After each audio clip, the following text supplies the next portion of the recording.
Masar Pwidwng puja na ini gitu.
সকলোৰে সন্মুখত এবাৰ অসমৰ জনপ্ৰিয় মুখ্যমন্ত্ৰী ডক্টৰ হিমন্ত 154 সংখ্যক পূজা আয়োজন কৰা কোকৰাঝাৰ বজাৰ সাৰ্বজনীন দুৰ্গা পূজা সমিতিয়ে অভিনন্দন আৰু শুভেচ্ছা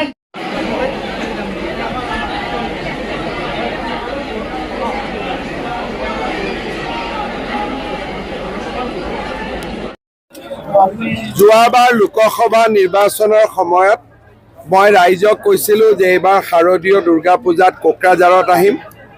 কোকৰাঝাৰত ইমান ধুনীয়াকৈ পূজা পাতিছে, সঁচাকৈয়ে দেখি নিজকে খুব ভাল লাগিলে, আধ্যাত্মিক শান্তি পালোঁ।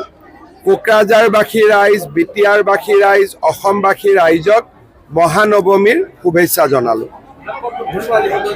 কোকৰাঝাৰত 5খন, বঙাইগাঁও 3খন, বাসুগাঁও 3খন, এনেকৈ যিমানখিনি পাওঁ যাওঁ।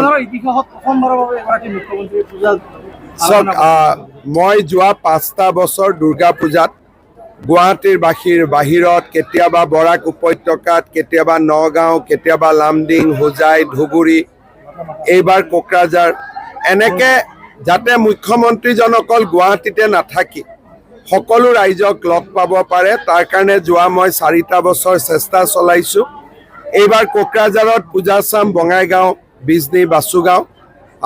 মই ভাবোঁ যে মুখ্যমন্ত্ৰী এজন গুৱাহাটীতে নাথাকি বা নিজৰ সমষ্টিতে নাথাকি সকলো ৰাইজৰ লগত উৎসৱৰ সময়ত মিলা প্ৰীতি কৰিলে ৰাইজেও আনন্দ পায় আৰু অসমখন বুজি পাবও ভাল হয়।